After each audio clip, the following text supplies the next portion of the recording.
베드로후서 1장 12절, 21절. 다른 본문도 우리에게는 성경은 다 소중하지만은 우리는 이 본문이 참 우리에게는 중요한 그런 본문입니다. 그래서 우리 하나님의 자녀들은 신앙생활에 기준이 있어야 됩니다. 이 기준이라는 말은 참 중요하잖아요. 또 우리가 말씀에서는 표준이라고 말하기도 하고, 기준, 표준. 우리가 어떤 그 뼈대가 없으면은 우리는 삶의 여러 가지 속에서 많이 흔들리게 되어 있어요.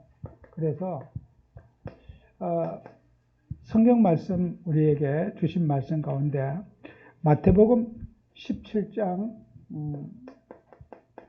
1절에서 8절에 보면요, 예수님께서 우리가 잘 아는 대로 우리가 그 성경에는 베드로, 요한, 야고보 세 사람을 데리고 예수님이 변화산이라고 하는, 이제 우리는 흔히 변화산이라고 하는 호칭을 우리가 불러요. 그러나 성경에 이제 이 변화산이 이스라엘의 어느 산이라고 하면은 헐몬산,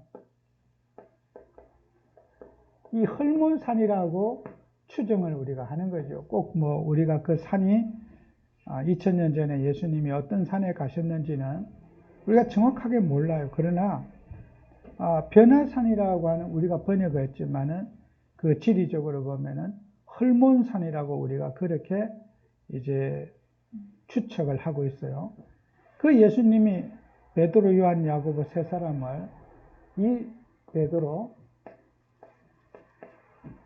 또 요한, 야고보, 이 세 사람을 예수님이 데리고 이제 그 헐몬산에 데리고 올라갔어요. 뭐하러 올라가느냐? 예수님은 여기에서 아주 중요한 체험을 이제 시켜주시는 거예요. 체험을. 거기에 보면은 예수님의 모습이 변형되사 그랬거든요. 변형됐다.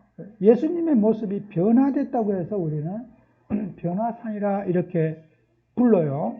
예수님의 모습이 변화가 됐다. 어떤 모습으로 예수님이 변화됐느냐? 성경에는 이것이 모르페라고 하는, 이 모르페라고 하는 이것이 우리말로 번역하면은 빌립보서 3장 6절에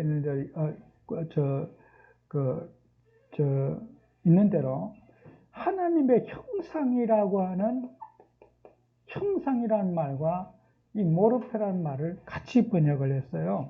성경에는 예수님이 이 헐몬산에 제자들을 데려갔는데, 지금까지 그 제자들이 산 밑에서 보던 예수님이 아니라 다른 모습의 예수님을 변화산에서 보게 된 거예요. 그래서 우리가 육신적인 변화를 말하는 게 아니라 우리가 알 수 없는 정말 하나님의 모습으로 예수님이 변화되었어요. 이게 이제 제자들이, 이 세 사람이 본 광경이었어요. 마치 모세가 호렙산에서 불꽃 가운데서 하나님이 나타나셨는데, 후아임, 나는 스스로 있는 자다 말하고, 당신은 누구십니까?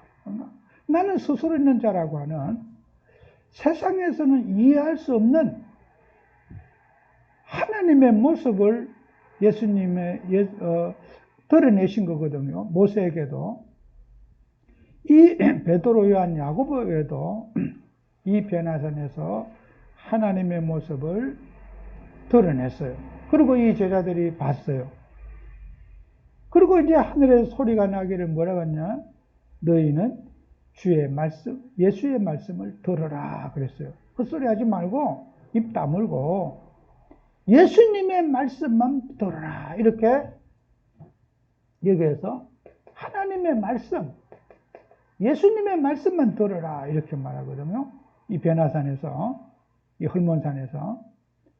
그래서 베드로, 요한, 야고보는 여기에서 초막셋을 지어가지고 우리가 여기 있는 것이 좋겠습니다 하고 예수님께 말했어요.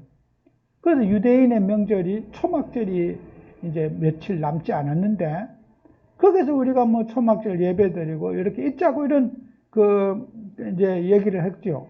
근데 하늘에서 음성이 들리기를 너는 그의 말씀을 들으라. 그래서 오늘 이 본문에 있는 내용이 그런 내용이죠. 17절에 보면은 지극히 큰 영광 중에 이러한 소리가 그에게 나기를 이는 내 사랑하는 아들이요 내 기뻐하는 자라 하실 때에 그가 하나님 아버지께 존귀와 영광을 받으셨느니라 그랬어요. 이는 내 사랑하는 아들이요 내 기뻐하는 자라 하실 때에, 그죠? 그래서 우리가 하나님께서 우리에게 이런 우리는 믿음 생활하면서 영적인 경험을 우리가 해야 된다는 거예요. 맨날 그런 육신적인 생각만 가지고 어떤 내 사고, 보는 거, 듣는 거 이런 거 가지고 우리가 뭘 판단하고 생각하는 게 아니라 하나님을 진짜 우리가 경험해야 된다. 하나님은 오늘도 시공간을 초월해서 역사하시고 또 만물을 이 땅에 존재하게 하신 분이고 세상의 모든 우주와 만물을 하나님이 운행하시는 전능하신 하나님이 이 모르페 하나님의 형상 되신 그분이 여러분과 저의 인생을 주관하고 있다는 거예요.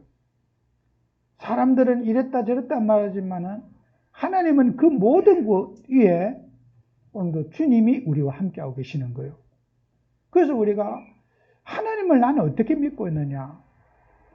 아마도 이 베드로, 요한, 야고보는 변화산의 그 헐몬산에서 하나님을 3년 동안 예수님이 33년 동안 따라다니며 그 사실 때 모습과 변화산의 모습은 분명히 그들에게는 달랐을 거예요. 그걸 이게 마태복음 10장에 기록하는 거 아니었어요? 예수님의 모습이 변형돼서 산 밑에서 있을 때 제자들과 함께 밥 먹고 식사할 때 그 모습이 아닌 하나님의 모습을 이 세 제자들에게 드러내신 거예요. 그러면 오늘도 우리는 하나님의 경험을 좀 해야 되지 않겠어요? 신앙생활의 가장 기본 기준이 뭐냐? 하나님이 어떤 분이신가? 하나님의 능력, 하나님의 역사, 하나님 체험을 제대로 해야 될 거다. 이게 우리의 성도의 기준이요. 그래서 우리가 믿음 생활은 우리에게 또 뭘 연구하고 배우고 세상에 일을 하는 거, 그거 다 필요하잖아요. 그죠? 그래서 하나님에 대한 우리는 경험이 뒤따라야 된다. 그래서 우리가 말씀에서 진리의 터 위에 우리가 신앙생활을 잘 믿음을 세워야 된다는 거예요. 그래서 우리가 신앙생활의 가장 기본이 뭐겠어요? 하나님을 이해하는 데서부터 하나님을 이해하는 데부터 신앙생활이 출발하는 거예요. 나는 하나님을 어떻게 하느냐? 이것을 우리가 성삼위 하나님, 성부, 성자, 성령, 이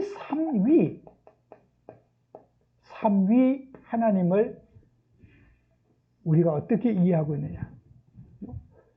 그래서 우리가 하나님을 바르게 이해하는 데서부터 신앙생활이 새로 시작되는 거죠. 이거 이해된 것만큼 이제 우리가 참된 믿음이 생겨나지 않겠어요? 그래서 우리가 하나님을 믿는 우리에게 사도행전 7장 47절 51절에 보면요. 사도행전 7장 41절에서 51절에 47절에서 51절에 보면요. 이게 무슨 말이 나냐면요. 다윗이 성전을 짓겠다고 하나님의 집을 짓겠다고 하나님 앞에 이제 얘기하는 거예요. 그런데 이제 성경을 이게 원문을 자세히 보면요. 하나님이 사도행전 여기에서 그런 말을 하고 있거든요. 그 하나님은 48절에 보면요.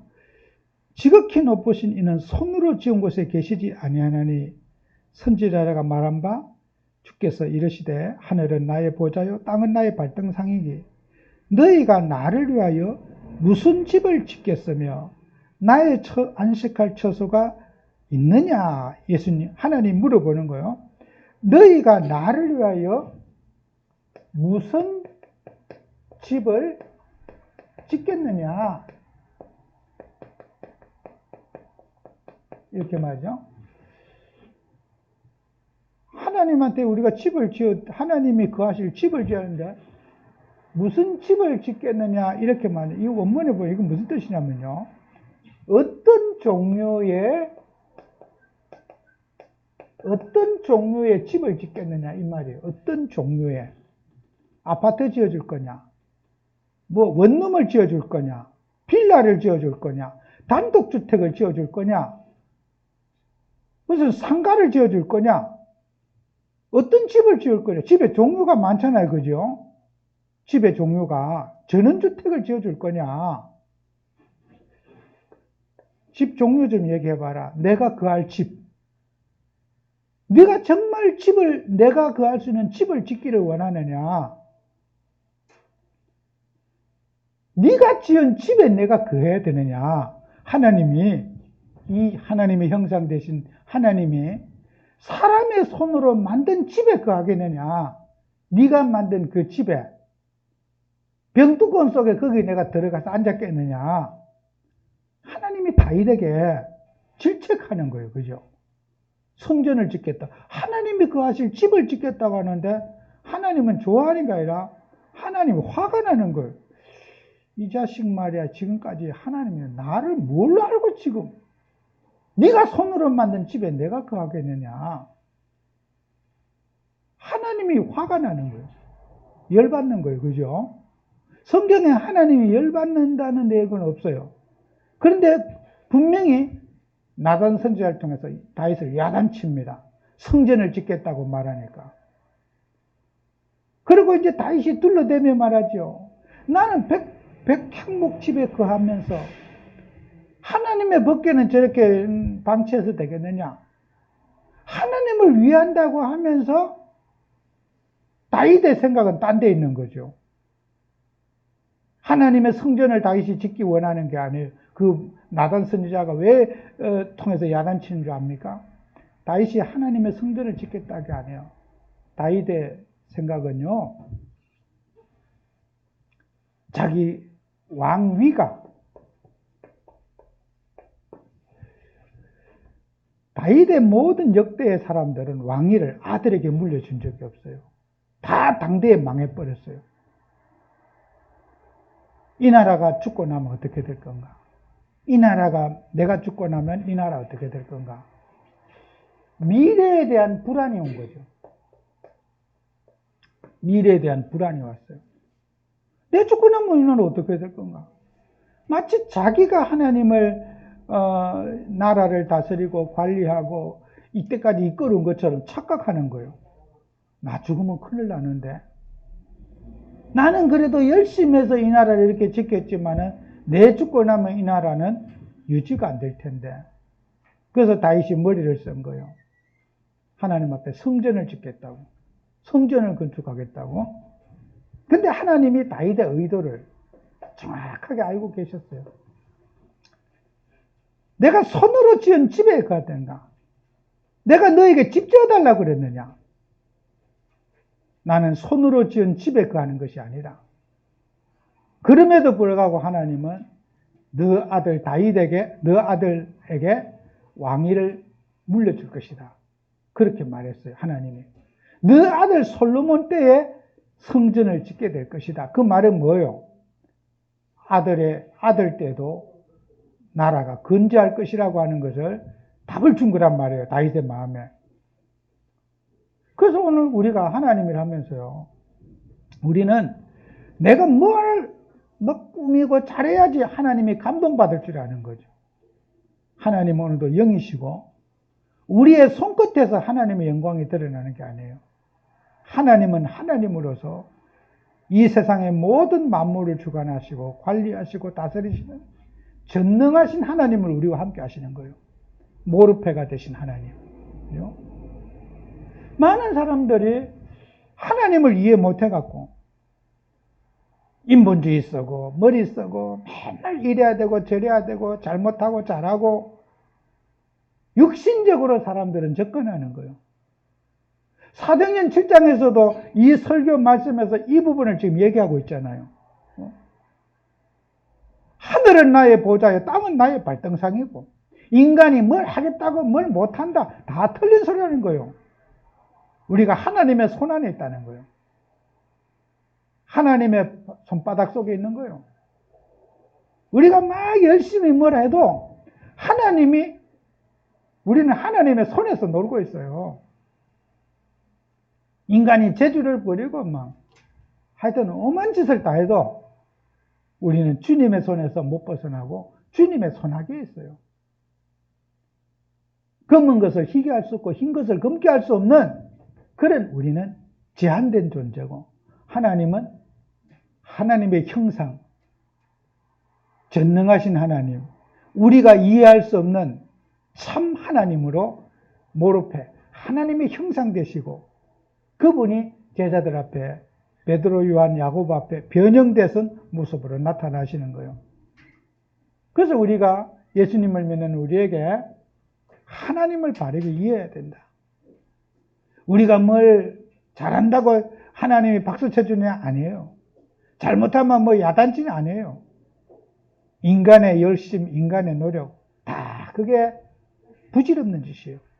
그래서 우리는 사도행전 7장에서도 네가 무슨 집을 짓겠냐? 나를 위해서. 하나님은 인간을 도와주시기 바라지 인간에게 덕 보려고 하신 하나님이 아니에요. 인간의 도움이 필요한 하나님이 아니라니까. 하나님이 부족하셔가지고 인간의 도움을 바라시지 않아요. 하나님은 인간을 돕고 치유하고 살리시는 하나님이지 인간에게 걱정을 받으실 하나님이 아니에요. 어떤 사람 하나님 걱정하는 사람이 있어. 하나님이 우리를 위해 주시지 하나님이 우리가 하나님을 위할 수 없는 거예요. 그게 우리는 하나님에 대한 이해가 바르게 돼야 된다. 그것이 성경에서 말하는 하나님입니다. 그래서 우리가 하나님 믿는 사람들은 그래서 우리가 이거 하나님을 이해하고 나야지 올바른 복음이 이해가 돼요. 이 하나님을 이해하지 못하면요, 이 복음도 이해가 안 돼요. 복음이 뭐냐? 복음은 오늘 성경 말씀에 베드로후서 1장 12절에 너희가 이것을 알고 이미 있는 진리에 서 있으나 내가 항상 너희에게 생각나게 하려 하노라 그랬어요. 아직 그게 아니야. 1장 11절에 이같이 하면 우리 주 곧 그리스도의 영원한 나라에 들어감을 넉넉히 너희에게 주신다. 넉넉히 너희에게 주신다. 풍부히 또 만족히 이런 뜻이에요. 여러분 예수 그리스도의 복음은요, 그리스도의 복음은 인간의 모든 필요가 복음 안에 다 있어요. 부족하지 않아요. 우리 예수 그리스도는 여러분이 필요한 것 다 그 속에 다 있어요. 예수 그리스도 안에. 넉넉한 게. 우리 주 예수 그리스도는 인간을 행복하게 하는데 충분하고 만족을 주는 분이에요. 하나님이 부족하지 않아요. 갈증나지 않아요. 그게 우리 주님이 주신 복음입니다. 넉넉히 이기게 한다는 거예요. 모자라가지고 하나님이 막 조금 모자라갖고 내가 할 일이 많고 막 해야 될 일이 많다. 복음을 몰라 그래요. 복음은요, 모든 것에게 답을 주는 분이에요. 여러분의 건강에도, 인생의 미래에도, 물질에도, 환경에도, 모든 인생 문제에 답이 되는 것이, 만족이 되는 것이 복음입니다. 사람이 뭐 잘나서 뭐 되는 겁니까? 이번 주에도 어떤 분이 저렇게 저분이 문제가 많은데, 그래서 그렇게 문제가 많기 때문에 저분은 하나님이 쓰시는 거다. 그리스도는 문제 많은 사람을 쓰신다. 문제 없는 사람을 쓰시지 않고. 사람이 똑똑하고 잘나면요, 집안에 영적 문제 많고, 집안에 귀신 역사 많고, 이런 집 사람을 전도자로 하나님 쓰셔요. 왜 그렇겠어요? 아니, 집안이 좋아서 잘 됐으면 저 사람 집안이 좋아서 잘 됐다고 말할 거니까. 저 사람 집에는 나올 게 없다 이거요. 저 누가 봐도 저 사람 집은 그리스도가 하신 거다. 하나님이 하신 거다. 하나님의 영광을 드러내기 위해서 똑똑하고 집안 좋고 성품 좋고 행실 바르고 그런 사람을 쓰셨으면 좋겠는데 하나님은 그런 사람을 이때까지 전도자로 쓰신 적이 한 번도 없어요. 내세울 것 없고 바라볼 것 없고 주장할 거 없는데 주님이 저분을 쓰시고 있구나. 제가 어떤 좀 부정적인 얘기를 하시길래 그랬어요. 어떤 참 귀한 분에게. 그거 인지하셨느냐? 그분이 그렇다는 거 인지 알았느냐? 당신이 알고 계신 것보다 더 심각한 문제가 있을 수 있다. 그러나 하나님은 그분을 쓰시고 계시다. 그리스도가 그분을 쓰고 계시다. 여러분요, 우리 주님은 인간의 인격 가지고 자격을 논하는 게 아니에요. 저 사람은 성질이 더러우니까 자질이 없어. 저 사람은 목사 자질이 없어. 전도사님 자질이 없어. 다 틀린 소리예요. 인간의 자질을 하나님은 보지 않아요. 사람은 인간을 기준으로 봐요.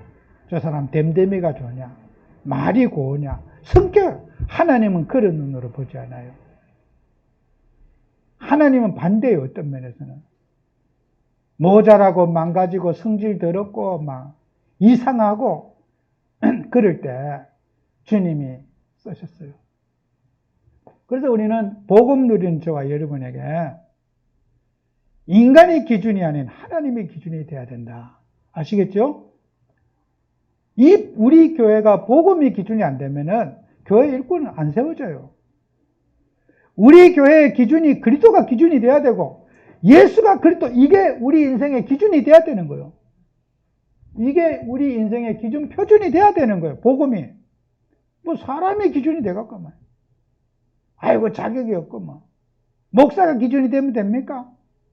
제 인격도 없는 제가 인격의 기준이 되면 되겠습니까? 제가 가진 가치관, 율법의 기준이 되면 되겠습니까? 망합니다, 그거는요. 그리스도가 기준이 돼야 돼요. 모르페 대신 전능하신 하나님의 기준이, 하나님의 형상, 하나님의 본질 대신 그분이 우리 교회의 기준이 돼야 돼요. 사람을 치유하고 살리고 변화시키는 그분이, 인간을 창조하신 그분이 우리 교회의 기준이 돼야 돼요. 여러분, 기준 바꾸시기 바랍니다. 회개하는 사람 하나님 기뻐하셔요. 자꾸 고집 피우지 말고, 아니 그리스도 하면 끝날 일인데 왜 그리스도 못합니까? 그리스도가 기준이 돼야 돼요. 넉넉히 이기고 남습니다. 아시겠죠? 꼭 승리하시기 바라요. 그래서 우리 하나님 자녀들이 올바른 복음을 저와 여러분이 이제 이게 이거네요. 자, 그래서 우리가 올바른 여러분이 복음을 이제 이해하시면 될 거예요. 그 다음에 이제 우리가 신앙의 틀을 이렇게 세워야 되는데, 여러분이 말씀의 신앙의 틀을 똑바로 바르게 잘 세워야 돼요. 잘못된 틀에 세워지면요, 굉장히 여러분 어려워요. 전 때도 얘기하지만은, 집을 아무 데나 집 지으면 안 돼요. 그래서 우리 지금, 이 지구에는 과학이 발달하고 문명이 좋아지니까 전 세계가 그래요. 아주 그냥 옛날에는 상상도 못할 위치에다가 집을 져요. 바닷가. 이런데 막 또 집들이 비싸요. 어느 휴양지에. 또 제가 미국의 캘리포니아에 가면은 그 비버리 힐즈라고 막 그 영화 배우들이 살고 막 이런 데가 있어요. 근데요, 정말 인간의 집을요, 새가 바위 위에 이런 집 짓듯이 하여튼 암벽 그런 데다가 집을 막 이때 길을 만들어 지어놨어. 거기는 도둑놈도 못 들어가겠더라고. 막 벼랑 끝에 그런 데 집을 지어놨어. 그러니까 하여튼 어마어마하게 비싼 집들이래. 그 이제 들어갈 때도 그 마을에 들어갈 때도 돈 주고 들어가야 돼요. 아무나 못 들어가. 티켓 끊어갖고 들어가야 돼. 그 앞에는 또 페블비치라고 세계에서 가장 유명한 그 골프장, 막 어마어마하게 비싼 바닷가에 이제 그 골프장이 있어요. 그런데 하여튼 어마어마한 돈 있는 사람만 거가 살아요. 근데 옛날 사람들은요, 그런 데다 집 짓는 것은 새, 여우 그런 것들이나 그 집 짓고 살지. 사람이 그런 데 집 지을 생각을 못 했어요. 왜 그런 줄 알아요? 풍수에, 태풍에, 바람에 따구면요. 그런 집은 다 날아가 버려요. 그런데 그래도 지금 막 미국에 지금 멕시코만에서 막 허리케인이 태풍이, 강력한 태풍이 올라오면요. 남부에 있는 플로리다라든지 이런 데요. 뉴올리온즈 이런 데는요. 해마다 물에 다 썰어 묻어버려요. 그런데 왜 그렇게 아무리 과학이 발달해도 이 메가톤급 태풍을요, 허리케인을 막을 수가 없어요. 그냥 동네가 물에 다 잠기고 나무가 가지가 다 부러지고 아무리 과학이 발달해도요, 터가 안 좋은 곳에 집을 지어 놓으면요, 한 방에 다 날아가 버린다니까. 그 태풍은 말고 원래 태풍은 그렇게 불어요. 집을 잘못된 데다 지었어요. 사람이 집을 지어서 안 될 장소에 집을 지었기 때문에 그렇게 하는 거예요. 근데 이제 그 캘리포니아 그런 지역이 어떻게 합니까? 산불이 나가지고 샥 그냥 다 재를 만들어 버린 거예요. 그쪽에. 그 건조한 지역에요. 불을 안 놔둬요. 자연적으로 뜨거우니까 나무끼리 이렇게 부딪혀 갖고 불이 나요. 그래서 해마다 하여튼 서울시만한 땅이들이 확 다 타버려요.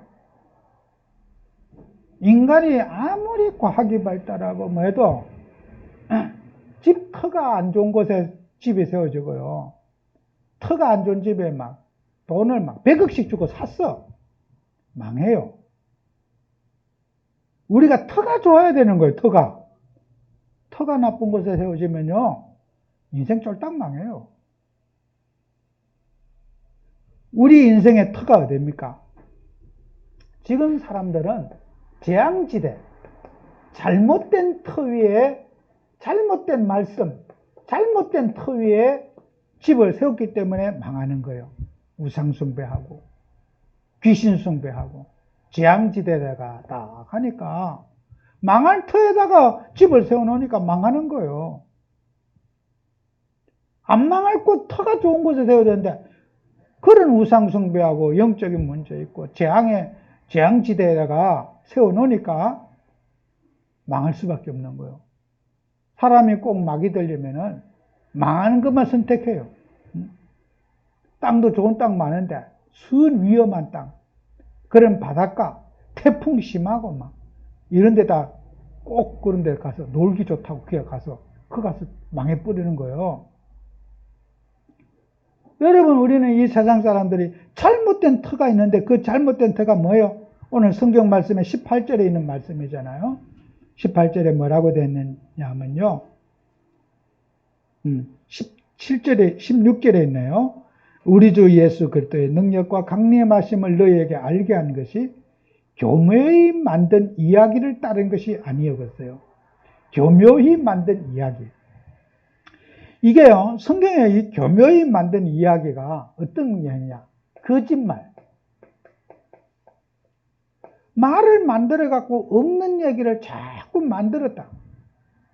우리가 예수님을 믿는데 신앙하는데요, 이 거짓말에 자꾸 이 사람이요, 아니, 거짓말에 속으면요, 이게 자기도 모르게 그 미혹에 빠지게 돼요. 거짓의 영에 빠지면. 그래서 거짓말이라고 하는 이런 이제 사업 빠지고요. 그 다음에 또 우화라고 하는 게 있어요. 우화. 그 다음에 설화라는 게 있어요. 그래서 이게 우화라고 하고 우화와 설화는 좀 비슷한 얘기예요. 우리가 사람이 말을 하고 대화를 하잖아요. 우화는 뭐냐? 우리가 뭐 어떤 동화책에 호랑이가 말을 하고 토끼가 말을 하고 이런 사람이 짐승이 사람처럼 말을 하는 것처럼 표현을 하는 거예요. 그걸 우화라 그래요. 식물이 사람처럼 뭘 알아듣고 아프고 느끼고 하는 걸로 우리가 표현을 해요. 그걸 우화라 그래요. 설화가 또 뭐예요? 전설. 보지도 않은 것도 서서 구전에서 내려온 얘기, 이런 것들을 우리가 전설이라 그래요. 우리 역사에서도 단군 신화, 곰이 마늘을 많이 먹었다. 곰이 뭐 마늘 먹, 그래가지고 사람이 됐다. 곰이 말을 하고 어떤 인내를, 그런 것들을, 그걸 우리는 설화라, 신화라 그래요. 그죠? 신화. 신화로 만든 거잖아요. 그래서 우화하고 설화하고는 비슷해요. 우리가 신앙도 하나님의 말씀이 아닌 그런 우화와 설화에 빠져서 성경도 부정하는 거예요. 아마 이거 뭐 소설처럼 쓰는 책이겠지. 단군 신화처럼 사람이 만든 얘기겠지. 이렇게 믿는 거예요. 그럼 우리가 저 무당 점술자들도 어떻게 해요? 다 이런 배경을 가지고 있는 거예요. 나무 밑에 가갖고 뭐 산신령이 어떻고, 산신령 본 사람도 없고 산신령이 뭐돼 봤습니까? 그런데 나무한테 뭐 고사를 지내고 그걸 숭배하는 거예요. 거기에다 영적인 의미를, 사람의 마음의 감정을 거기에다 부여해서 그걸 종교로 만든 거예요. 그게 무속인들이 가지고 있는 그런 습관이, 그런 우화를 만드는 그런 습관과 설화를 믿는 습관하고 거의 매치가 똑같은 거예요. 그게 사상으로 파고들면은, 무속인들도요. 거짓말에 허상을 갖고 꿈에서 만든 얘기를 사람의 마음을 심고 종교를 만든 거잖아요. 그죠? 무속인들이. 그 나무 밑에 가서 뭐 밥상 떠놓고 절하고, 그런 몇 자리 숭배하고, 그런 것들이 전부 다 이 잘못된 사상의 흐름 속에 그들이 빠졌기 때문에 지금도 무당들이 나오는 거예요. 그래서 우리 사람만이 영적인 존재인데, 인간만이 영적 존재고 하나님 자녀인데, 영적인 기능을 갖고 있는데, 이것이 짐승에게도 식물에게도 같이 있다고 생각하고 거기에다 논리를 펼쳐가는 게 우화입니다. 사람과 똑같은 입장에서 놓고 얘기하는 거예요. 그래서 어린 아이들 동화책 읽을 때도 그래서 우리가 신앙인들은 교육도 기독교식 교육을 저는 해야 된다고 생각해요. 어릴 때부터 고양이하고 토끼하고 토끼하고 거북이하고 경쟁을 하고 달리기를 하고 그런데요, 전혀 가능하지 않는 얘기인데 그것을 우화화해가지고 가르치는 거예요. 그럼 그 아이들 속에 뭐가 들어가겠어요? 인간의 존엄성이요, 사람만이 영적 존재고 사람만이 하나님의 형상 가진 영적인 존재라는 것을 그들은 어떻게 해요? 잃어버리는 거예요. 의심하게 되는 거예요. 짐승도 우리가 짐승이 안 돼봐 그렇지, 고양이나 개도 우리가 안 돼봐 그렇지, 영이 있을 수도 있어. 이렇게 사람들의 마음에 불신을 심는 그런 사상이 될 수가 있는 거예요. 그래서 우리가 자식들 앞으로 손주들 교육시킬 때도 학교 교육도 그거 선배로 잘 가르쳐 줘야 돼요. 기독교 문화에서 가르치는 것과 이런 불교 문화라든지 샤머니즘 문화에서 하는 이 교과서가 달라요. 교육의 방법이, 접근의 방법이 달라요. 제가 언젠가도요, 저희 집에 우리 커피를 먹고 있는데, 그 커피 이제 같이 이렇게 수입하는 그분이 독일의 그 한동훈 장로님하고 같이 사업하는 분이에요. 근데, 그 아들이, 이제 장로님이 독일에서 아이를 보내니까요.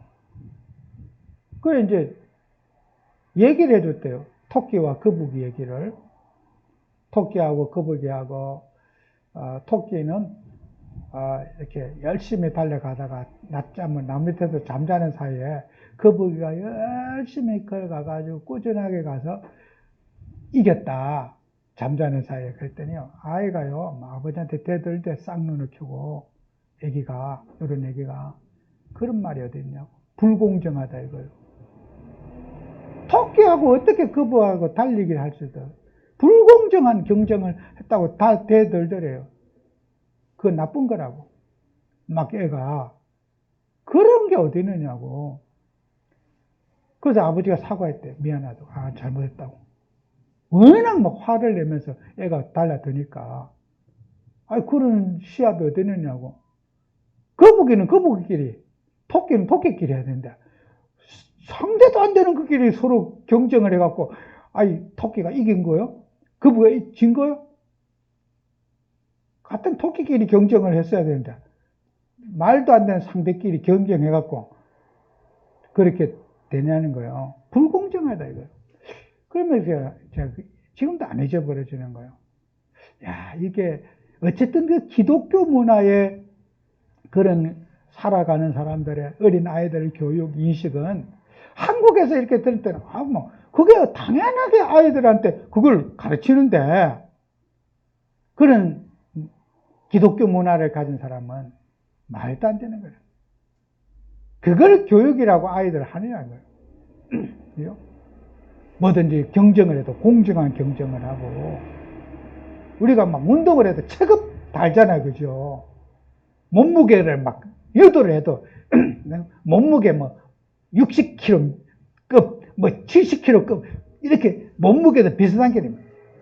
요만한 사람하고 막 80kg하고 유도해서 그건 말이 안 되잖아요. 그죠? 그러니까 우리가 그런 선진국에서 어떤 자라온 문화, 가치관, 이거 보면요. 이 대한민국에서 살던 그런 우리의 교육하고는요, 나가보면요. 참 할 말을 잊을 때가 많아요. 우리는 이게 좋다고 경쟁에서 이겨야 되고, 이런 배웠잖아요. 그죠? 근데, 달라요. 우리도 모르게 공정이라고 말하지만 불공정 속에 사는 거예요. 입으로는 공정해. 그런데 불공정 속에 살아. 그게 우리는 거짓에 속고 살아요. 신앙생활도 이런 식으로 우리가 하면은 나만 성공하면 되는 게 아니라 정말 우리는 하나님 붙잡아요. 저는 오늘 이 본문 같은 경우에도 제가 우리나라에 있는 목사님들, 전도자들 모두가 이렇게 해석하는 거 못 들어봤어, 한 번도. 제가 목회한 지 30년 지났잖아요. 한 번도 이렇게 해석하는 성경을 해석하는 거 못 들어봤어요. 항상 다윗을 미워하면서 다윗이 성전을 짓겠다고 막 했다. 막 다윗을 칭찬해요. 다윗은 야단 맞았어요. 성경에서. 내가 손으로 지은 집에 있겠느냐. 네가 만든 그 집에 내가 그냥 내가 너를 위해서 집을 짓겠다. 하나님이 네가 내 집을 지으니까 내가 네 집을 지어주겠다. 하나님이 여러분의 집을 지어주셔요. 여러분의 인생을 축복하시는 분이지 우리가 하나님 앞에 집 사드릴 일 없어요. 내가 집이 필요하지. 하나님은 건물 속에 갇히시는 분이 아니잖아요. 그죠? 이렇게 성경은 명확하게 사도행전 7장에도 나오고 구약에서도 나오는데 요거 해석하는 사람 난 못 봤다니까. 제가 이날까지 몇십 년간 예수 믿고 사는데 이 본문대로 해석하는 건 못 봤어요. 한 번도. 들어본 적이 없어요. 지금까지 없습니다. 우리 전도자한테도 못 들어봤어요. 아직까지. 하나님은 사람의 손으로 지은 집에 거하는 게 아니에요. 성령으로 오늘 이 시간에 여러분과 함께하고 계십니다. 여러분의 몸이 성전이고 교회입니다. 그죠? 성전의 주인공이 바로 그리스도 아닙니까? 하나님은 집에 감동받으실 분이 아니에요. 건물의 껍데기에 감동받는 하나님이 아니에요. 그건 내 생각이지, 사람 생각이지, 주님은 건물에 감동받는 분이 아니에요. 건물 예쁘다고 하나님 그 감탄이 아니에요. 초막이나 궁궐이나 내 주에서 모신 곳은 하나님의 나라. 여러분의 집에서도, 직장에서도, 여러분의 모든 삶에서도 하나님을 나의 인생의 주인으로 모신 사람, 하나님 기뻐하시는 거예요. 그래서 우리는 영적인 것을 잘 이해하고, 틀린 지식, 잘못된 지식에 저와 여러분이 속으면 안 되는 거죠. 그리고 또 여러분 더 중요한 게 있어요. 성경의 권위에, 성경 권위에 여러분 절대 순종해야 돼요. 오늘 성경 말씀 있죠? 20절에 먼저 알 것은 성경은 모든 예언은 사설을 풀 것이 아니니 예언은 언제 사람의 뜻으로 낸 것이 아니요 오직 성령의 감동하심을 받은 사람들이 하나님께 받아 말한 것이라. 사람의 뜻으로, 이렇게 사람의 뜻이라고 하는 그런 표현이 있잖아요. 사람의 뜻. 사람의 뜻. 이것은 사람의 뜻이라는 거는 사람의 의지, 이렇게 해석하시면 더 좋아요. 사람의 어떤 의지를 가지고 성경을 풀면 안 된다는 거예요. 헬라어의 뜻이 훨씬 더 정확하게 자주 번역이 잘 되어 있어요. 사람의 뜻이 아니라 사람의 의지. 사람의 의도에 의해서 뭔가 쓰여진 것이 아니라는 거예요. 성경은. 뭐요? 하나님의 감동으로. 성령의 감동으로 우리가 성경이 지었다는 거예요. 성경은 그래서 토시 달지 말고 그냥 믿으면 돼요. 하나님 말씀이라고. 성경은 믿는 책이지 이해하는 책이 아니에요. 성경 믿으시면 돼요. 그냥. 예수님이 뭐 기적을 해겠다. 그냥 믿으면 돼. 그걸 뭐 어떻게 그렇게 됐을까? 예수님이 물 위로 걸어갔는데 어떻게 물 위로 걸어갈까? 그거 생각하는 자체가 불신앙이라. 그냥 예수님이 물 위로 걸어 올라가셨다 그러면 올라가신 거라고 그냥 토시 달지 않고 믿으면 돼요. 물이 변화해 포도주가 됐다 그러면 그게 어떻게 화학적 반응에서 물이 어떻게 포도주가 돼? 그거는 이해할 수 없는 거예요. 그냥 믿음의 대상이라. 물이 변화해 포도주가 됐다. 그냥 믿어. 아멘? 그러면 돼요. 예수님이 물이 변하여 포도주가 되시게 하셨다 그러면 여러분 아멘? 이러면 돼요. 어떻게? 그게? 그런 일이? 이러면은 그건 불신앙이에요. 그죠? 우리는 성경의 권위에 믿으면 돼요. 그냥. 토시 달지 않고. 여러분이 하나님 말씀을 믿으면은 믿음에 대한 축복과 믿음에 대한 보상이 있어요. 그걸 의심하고 따지고 꼬치꼬치 뭐 과학적 원리를 따지고 막 그러면 안 돼요. 해와 달과 뭐 아얄란 골짜기에 해가 섰다 뭐 태양아 멈추라고 멈췄다면 멈춘 걸로 믿으면 돼요. 어떻게 멈췄지? 그건 불신앙이에요.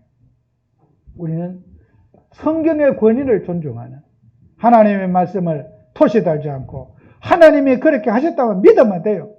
엘리야가 3년 6개월 가물은 그때 기도했더니 비가 왔다고. 여러분도 그 믿음 갖고 기도하면 돼요. 그냥. 엘리야가 역사를 했는데 우리도 하나님이 그렇게 달라고 기도하면 돼요. 하나님이 오병이에 물고기 2마리 보르떡 5개로 5,000명 모이고 남겠다. 우리도 어려울 때마다 하나님이 우리 가정에 내 인생에 오병이의 기적을 달라고 기도하면 돼요. 하나님 응답 주시는 거예요. 승리하시기 바라요. 그래서 성경의 권위에 여러분이 100% 도전하고 승리한 여러분 되시기 바라요. 그럴 때 여러분에게는 뭐가 일어나냐? 치유가 일어나요. 이게 성경 안 믿으면 치유가 아니랍니다. 그래서 우리가 올바른 체험이 이제 있어야 되겠죠. 말씀 붙잡고 여러분이 지금부터 기도하면서 주의 말씀 붙잡고 체험하고, 그리고 이제 우리는 후대들에게도 이 믿음을 그대로 우리가 전달해야 돼요. 그게 하나님 뜻이에요. 그래서 우리가 예수 믿는 우리에게 이 복음 가지고 기준을 잘 삼아라. 기준이 뭐냐? 하나님이 기준이다. 그리고 하나님 말씀 믿고 우리가 영적 생활에 승리하는 여러분 되시기를 축원합니다. 기도합니다. 주님, 우리에게 은혜 주셔서 정말 말씀을 경험하고 하나님을 체험하는 그런 한 주가 되게 해 주옵소서. 예수님 이름으로 기도합니다. 아멘.